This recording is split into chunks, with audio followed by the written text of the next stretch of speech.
this show and not get this guy on. It must get every year. Sorry that Leah couldn't be here, Coach, but we're very excited to have Coach Jamie Pinkerton of Iowa State here on the show with us today. Coach, welcome back. Thank you, Phillip. Disappointed Leah couldn't be there, but as now that she's no longer a college student, I have to tell her to be somewhere at a certain time. I guess she has free reign to do what she wants. So tell her hello, and then I'll catch up with her later. Yeah, absolutely. You got her number. You just shoot her a text. Yeah, that's true. Let her That's true. know I that, try not to bug them.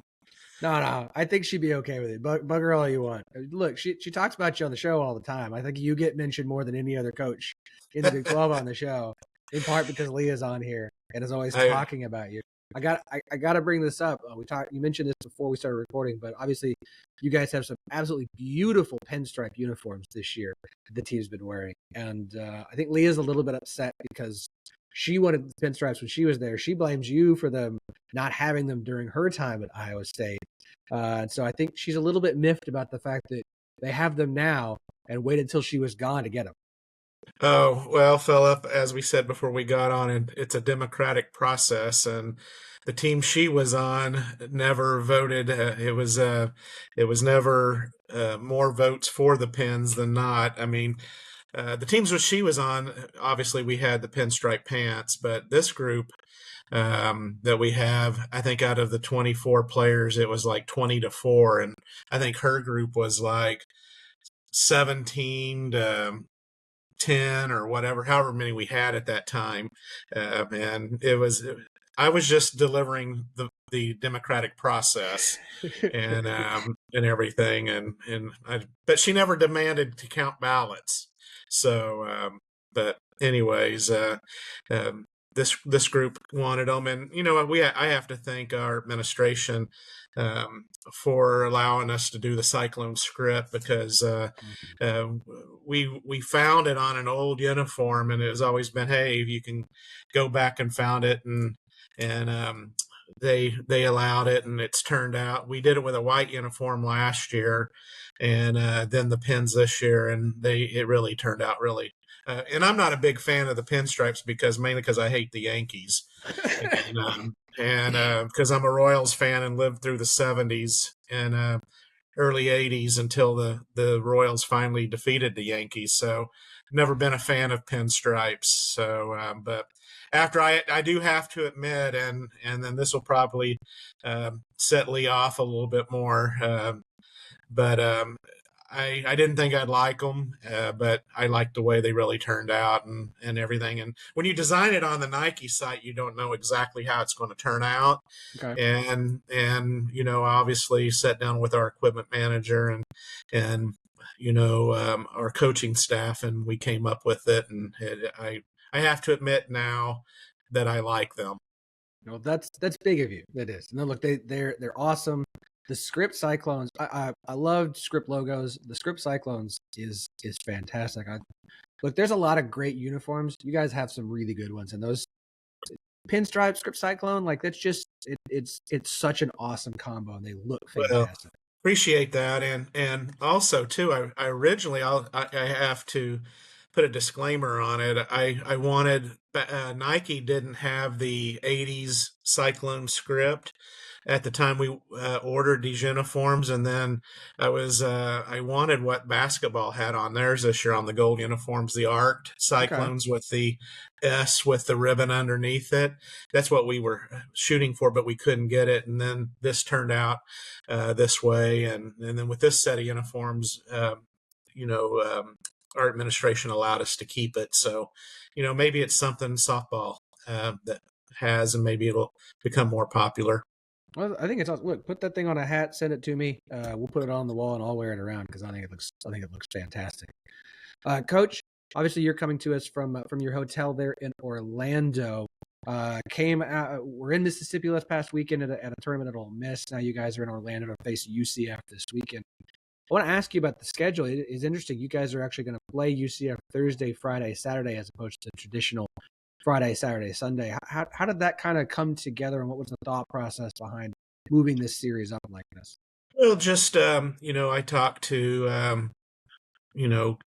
Cindy, Coach Ball Malone. And I don't mean to be disrespectful. I'm just friends with her, but just athletic departments being mindful and knowing that obviously this time of year, we rarely ever get outside to practice, and we were able to get on our field one day last week. Very thankful for that. Our Joe Hill and our grounds crew did an excellent job getting the field ready for us. It wasn't completely ready, but it was able to get outside. And just knowing that on this trip that we were going to get down here and get some time practice wise on a field was part of the reason why we swung through on the bye week to Ole Miss and then flew in here yesterday. Got in here yesterday afternoon. And also too with budgets and everything, just kind of had a conversation with UCF and their people, and Coach Ball Malone, she agreed to move it up so that we could get home and save a night hotel. I mean, it was more fiscally responsible and then we don't have to rush out either on Sunday, because a lot of times, Phillip, there's drop dead times, and if you have delays and things of that nature, that allows us to get out of here later, and then and also too gets our players back. We have and Leah can tell you this, every flight into Des Moines seems like it lands between 11 and midnight, and we always get back to Ames at 1 or 2. So being able to get back in and give our players a day before they start classes back on Monday, and that was, I'm just grateful that Cindy did that for us. That's fantastic. Yeah, it's not. It was that they worked with us, and yeah, and also too, it allows allows a little bit too for weather and everything. We won't have on that Saturday. There's some flights that we were able to get that we don't have to worry about the drop dead time. Yeah, I hate when we see games get canceled because of scheduling issues like that, and so it's great to be able to get the whole series in. And this is again another just feel like, as much as we talk about you on the podcast because of Leah, we also seem to bring up all the reasons that we like UCF softball for all the things that they do, both in support of the sport and just being good members of the conference and good people. And so it's great to hear that you guys are able to work that out. The relationship is so good there, and obviously, most of you coaches, it feels like the softball coaching community, I think this is in every case, especially in softball, it feels like such a tight-knit community that you all know each other pretty well. And that's awesome. And it makes these kinds of opportunities more readily available, that you can just have these conversations with each other and come from a similar place of understanding, because spring sport and weather being the way it is and impacting things the way it does. That you guys are able to work this stuff out. It makes me feel good. It's like it's such a little thing, but I think anymore nowadays, like even the little things, it's just nice to see. Well, and you're absolutely right, Phillip. It's a tight-knit group, and I feel the coaches in the Big 12, obviously I know some of them more than others, but they're always willing. I mean, obviously between the lines, we want to win, but for the good of the sport, it seems, or for the student athlete welfare issue part of it, I think all of the coaches in the Big 12 are really good about collaborating and talking and working things out. I mean, I wouldn't say every week, but pretty close to every week, I have a conversation with one of the coaches that I'll call them, or they'll ask them what they think about something, or they'll call me. And I guess that's one of the things about being this office chair in this room is not as comfortable as mine. Just kind of being in, as long as with the new teams coming in, and I'm getting up there outside of Coach Moore, probably. I can't think. Coach Gajewski's been at Oklahoma State a couple of years. I'm not sure how many, 2 or 3 longer than I've been at Iowa State. You come into the league and you kind of feel your way, and then now it seems like I'm one of the longest tenured ones. So, but it's good. And then, you get to know them a little bit. You have those conversations, and then you ask about each other's families and things of that nature. And I hope that it happens in other sport, but it seems I really enjoy coaching softball because of that tight knit circle and the camaraderie that we have, and for the most part, I feel in the Big 12 and then with the new members that everyone is doing. Um, you get in a room like that at a meeting, and everybody's doing, I think, what's best for the conference, and not going for agendas that fit what they want for their school. And I think when you do that, things can kind of get dicey. But for the most part, the meetings that we've had have been really, really great. That's awesome to hear. I mean, that's how you grow the sport. That's how you grow the conference. And look, I wish we could say that was obviously the case for every sport, but we know that that not always is.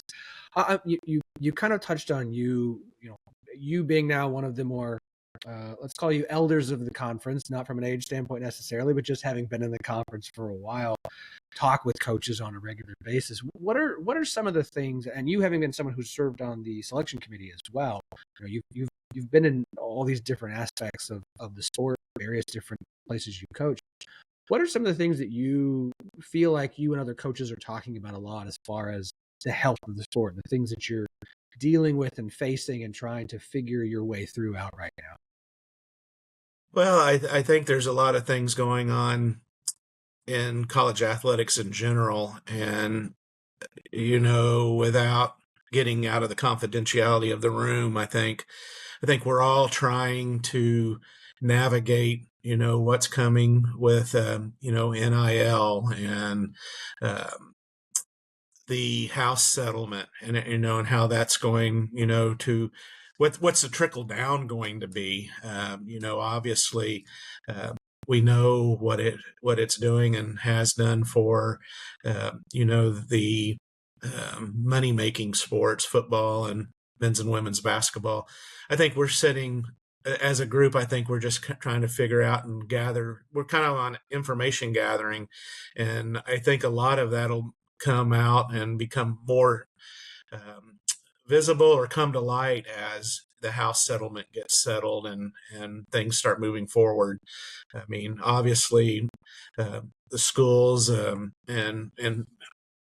my program or our program, from a softball standpoint, is we're just in a time that we're being fiscally responsible, and until we see what's happened, what's going to happen down the road. So um, a lot of that, we have a great AD, and Jamie Pollard, my boss, Dr. Callie Sanders, is fantastic. They've been very transparent and what we're trying to do as a university. I think there's still a lot of what ifs and unknowns out there. Until that gets clarified, I think um, that, everything's kind of in a talking situation, and saying, hey, uh, we're working on possibilities rather than absolutes. Yeah, look, I mean, obviously, we all understand that the way college athletics are going, it is, the only constant is change. It seems like that's becoming more and more a thing, and it's so rapid and like as I describe it now, it's like having a bunch of chainsaws that are turned on. You're trying to juggle all of them at the same time, and I definitely feels like we talk about, or the conversation's always about football, and the conversations is about basketball, and And as it should be. right. Well, and I get all of that. It definitely, I start to wonder if or believe that the sports that are obviously going to be the most impacted because they're not football and basketball are sports like softball, and so is that kind of part of the conversation, and how do we help kind of protect college softball in a way, because Oh, it's a great sport and it's growing. I know I'm asking you a question that I don't think anyone has an answer yeah, to. I'm well, just I don't have an answer. It's above my yeah. pay grade, but I think, like I said, I'm fortunate we have an administration, and Jamie Pollard and like I said, Callie Sanders is um, out in front and being very transparent with what we're trying to do from a budgetary standpoint. And I think they kind of know the groundwork's being laid, and I think they have a plan, but nothing really. I know they have a plan, but I think that until that can't be executed until this this thing is finally settled. And then, what are the new NCAA rules? No, this thing is a living, breathing life form that's ever changing, mutating, and growing, and so we just kind of have to follow along as close as we can. But I still appreciate you being in the middle of it, in the mud, so to speak. It's good to hear your insight and thoughts on stuff like this. Let's talk about your team a little bit. We talk about the changing of the landscape. You don't typically bring a lot of transfers in, but you did bring in 2 this year who have been, frankly, phenomenal for you guys, and Reagan Bartholomew from Miami of Ohio and Sydney Mallett from Illinois. What was that process like for you as far as going out and looking for transfers, what you were looking for, and then kind of settling on these 2 players individually? Well, I mean, we're always watching, and as you know, we've had 2 players come in, and we don't lose players either. I mean, I think we lost. It's for reasons, and was done the right way. Obviously we've lost a couple, but we don't lose 5, 6, 7 players a year. I mean, we lost one this last year, and then we lost one a few years back, 3 years ago, I believe. So we don't lose them, and I think that's the relationships we build, and kind of the culture that we try to have. I mean, culture can be fleeting, obviously, depending on the type of people that you bring in, and there's a lot of outside factors that play into that. But with Sydney and Reagan, it was just a situation that we were going. We lost a shortstop that had been with us for 5 years. Obviously, she played a couple of years with Sammy Williams and played another position, but we just felt like we needed to solidify that position, and who we had on the roster. We decided to move to another position. So really got lucky in that situation. You know, we talked to both of them, and it was kind of a process. And Reggie, for her reasons, Reagan Bartholomew, for her reasons, wanted to get back closer to home, being from the Des Moines area, Waukee. And then Sydney, I had seen, obviously in summer ball with her travel team, and had an awareness of who she was and the type of player, and just kind of talked to both of them, and uh, offered both of them, thinking we will either get neither one of them.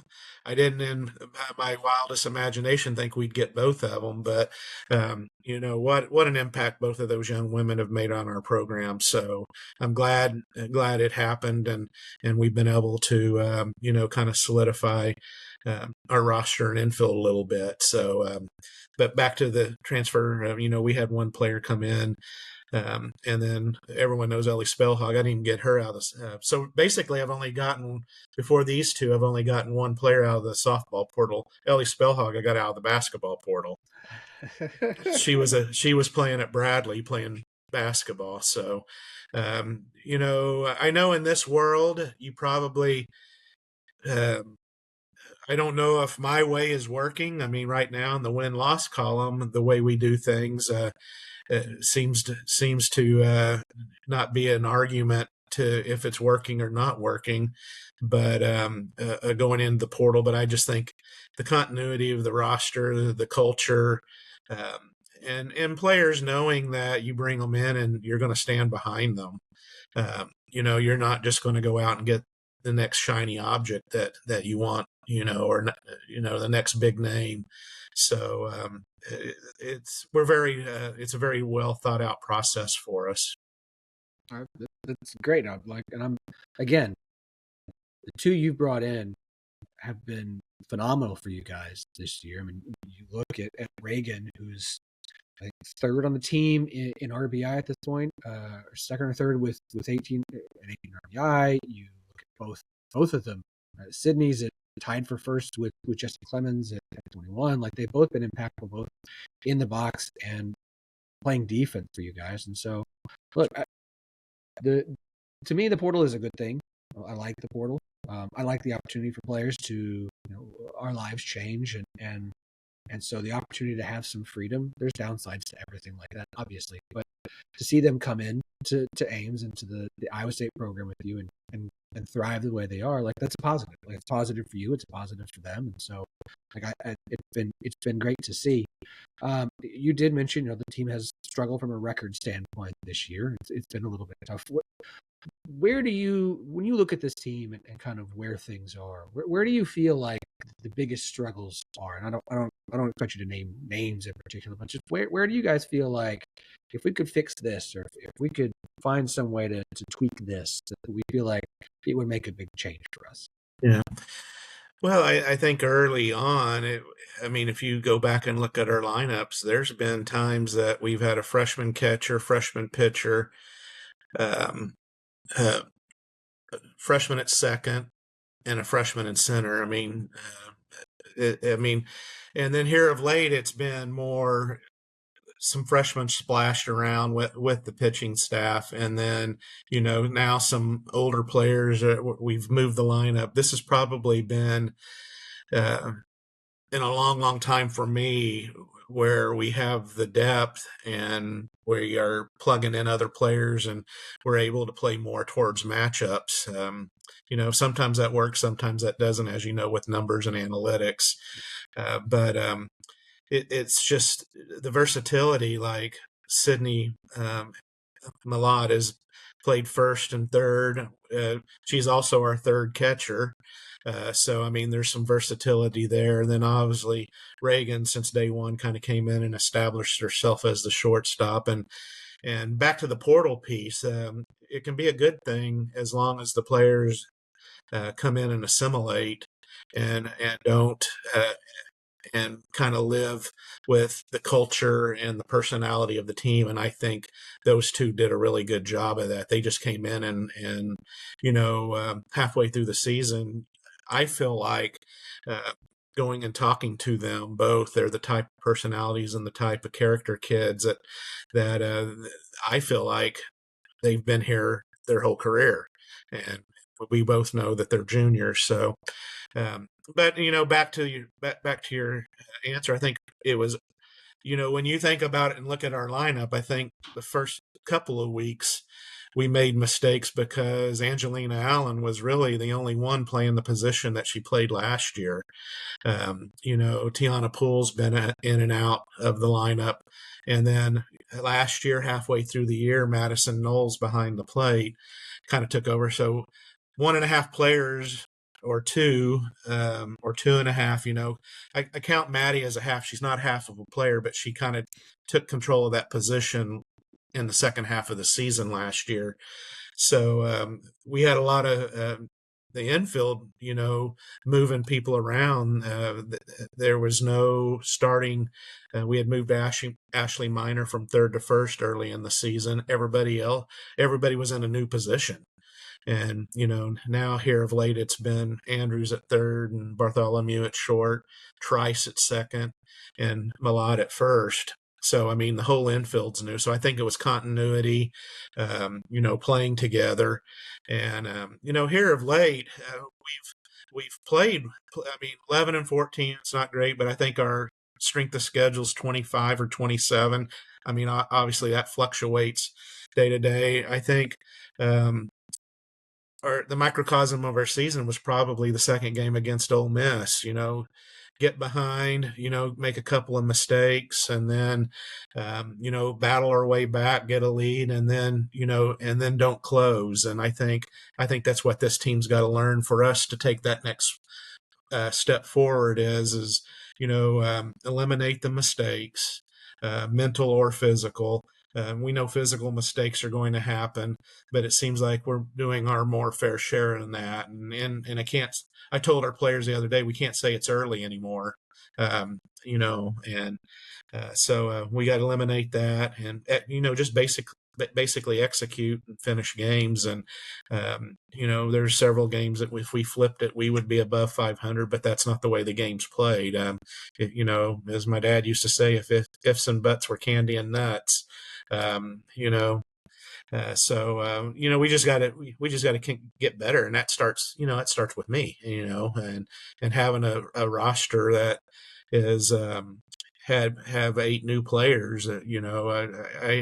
I have to do a better job of putting them in the right positions and helping them execute and be more successful. Well, yeah, you got 14 freshmen or sophomores. You just 2 seniors, 8 juniors. So like, yes, you have 10 Well, and the upperclassmen. 2 juniors are really new. So what do you call them? Right. I mean, they're not freshmen, but I mean, just with Bartholomew. So basically, 8 of them were here last year. Yeah. Exactly. I know where you're headed with this. Yeah, well, it does feel like a very something. Let's call it a transition year, and I think this has been kind of the case for a lot of the Big 12 teams. You look around, and there's a lot of there's a lot of young teams, there's a lot of teams still figuring things out, a lot of teams that we kind of describe as like a year away, right? Next year's the year we can kind of see some of this building, and it does feel like this is a building year for Iowa State, with as young as this roster is, as much of an impact as your freshmen and sophomores have had to have. And I don't think there's a spot where that's more prevalent than in the circle, where of your 5 pitchers, you've got 2 freshmen, 2 sophomores, and 1 junior, and your freshman has been, frankly, your best one in the circle. And so, talk about your pitching staff, but also Kate Sinnott is your pitching coach, and obviously, like, it's always a challenge, and you've got a young and crop of pitchers that you're trying to kind of work through. How do you kind of describe the job that she's done this year? Oh, I mean, Kate and I, in the 12 years total that I've been at Iowa State, we've worked together. And I think she does a fantastic job of prepping and matchups. I mean, each of our pitchers complement each other in some way. Where if we start off throwing the ball up with one of our rise ball or up pitchers, and then if teams start kind of getting on them, then we can bring in someone that can down and a kind of a change of pace. I mean, the 2 in the freshman class complement themselves, the 2 in the sophomore class, and then Jaden, the only junior right now, keeping she does a good job and everything, keeping her healthy. We've been able to do so this year, and then breaking the innings up where we can use them all. She just does a good job of prep and matchups and the analytics of it, and she just does a great job and of calling a game. And then we're just, I mean, with 2 freshmen and 2 sophomores, it's just growing pains. And I think the big difference is and seeing Lauren Skirman last year as a freshman, this year, I mean, her ERA is very respectable for a Division I pitcher in the mid 2s. I mean, I don't remember like I used to, but I think her ERA is like 2.8 right now. I mean, so just the growth and seeing that, and the one thing that Kate does a really good job of is developing and manages the pitches and watches the speeds during the week. And she does a great job of managing the bullpen even throughout the week. And if she sees their speeds down, then she'll back off, and if she sees that they're doing well, then she might push them a little bit. But does a great job with the analytics parts side of it. Coach, I really appreciate your time today. This has been fantastic. We've talked about a lot of different things. I'm going to wrap this with you the way that we typically wrap our show, with a kind of a collection of questions that I've got. And so number 1, peanut butter and jelly. What is your jelly of choice? Strawberry. Strawberry. Okay. 2 of my other coaches have said honey. So strawberry is good, though. I like that. That's good. Who are the 2 other coaches? Let's see. Bartlett said honey, and Eakin said honey. So the last 2 are honey. So I was like, are we going to have a 3-peat here? Are we going to get honey? So strawberry. Yeah, no. I mean, there's another one. I think this is maybe I might be wrong on this, but I do peanut butter, banana, and honey. Yeah. So, but usually if it's peanut butter and jelly, it's strawberry. That's good. That's good. Have you tried a fluffernutter yet? Which is peanut butter? No, I haven't. Okay. My girls eat it all the time. So, but I'll admit, it's pretty good. What would be your walk-up song if you were playing? Oh, geez. Probably nowadays. Probably one of my players at Montana played Carrie Underwood, and she clipped it where the song goes and then something bad about to happen, and I mean she turned out to be that was kind of fitting of her personality because I think when she left in 2018 she was the second most decorated hitter in Big Sky history. So something bad usually happened to the pitcher when she came up. So it'd probably be that. I'm a Gap man. You drop the bomb on me kind of pumps me up. There we go. If you go back to something I can play back when I a long time ago when we had the big fluffy gloves and everything like that. Very good. All right. It, in the 30s. Well, I know the Gap Band. I know as an Oklahoma State fan, that is the OSU Greenwood, Archer, and baseball. Pine, Tulsa. Yeah, That's what it's. yeah. Everyone, a lot of people out there didn't know that. That's 3 streets, and you know, in Tulsa, lore, and Greenwood, Archer, and Pine is how the Gap Band came up with their name. Absolutely, love it. All right, who's the biggest personality on the team this year? Oh, geez. That's a good question. Several of them could be. Tiana Poole keeps things interesting. Paige Nakashima, maybe. I mean, there's several of them. I mean, the one thing about our team, going back, you're talking about Leah type. That'd probably be those two. Okay. We usually have always had somebody that keeps the energy up, and Leah, I'll say this now that she's gone. I think she probably thought I knew everything that went on in the dugout. I don't even pay attention. And a funny story about that is we were playing out in Palm Springs. We were playing UCLA, and I think Ellie Spellhog had no hit them through 4 or 5, and I think we ended up losing that game like 3-0, 3-1, and one of my coaches, I don't know if it was Kate or Aaron, said, "Man, what did you think of that crowd?" And I go, "What crowd?" All I saw was the 3 rows behind home plate, and they said there was like 4,000 people watching our game. I had no clue. So, and I've had coaches come up and say, "Hey, your dugout's funny," or and then some that didn't like it says, "Hey, your dugout's a little borderline classless," and that's always been my thing. Hey, keep it above board, don't cross the line, and everything. So I think they think I'm lying to them. I'm having a hard time hearing you right now, but it's just the age and everything. But I mean, someone that's kind of Leah-esque would probably be Tiana and Paige Nakashima. Good to know. Okay. Well, Coach, again, thank you so much. We really appreciate your time with us today. I know your girls are off at Disney World and you're here talking to us. So Hey, the next time I went through that with my own kids, Orlando and Anaheim, and they can go out and have fun. I've gotten a lot of stuff done that when you're out of the office for 5 days, and then I'm going to turn my attention to the UCF stuff this afternoon and all day tomorrow and Thursday morning. So it's good. And the next time I plan on going to one of those places is when my granddaughter's old enough to be able to go. So they need, it's good to get some, and also gets them away from us. Love it. Hey, yep. Excited for when you get to go next with the granddaughter. Again, thank you so much. Good luck to your team this weekend and for the rest of the season, Coach. All right. Thanks, Phillip. Appreciate it.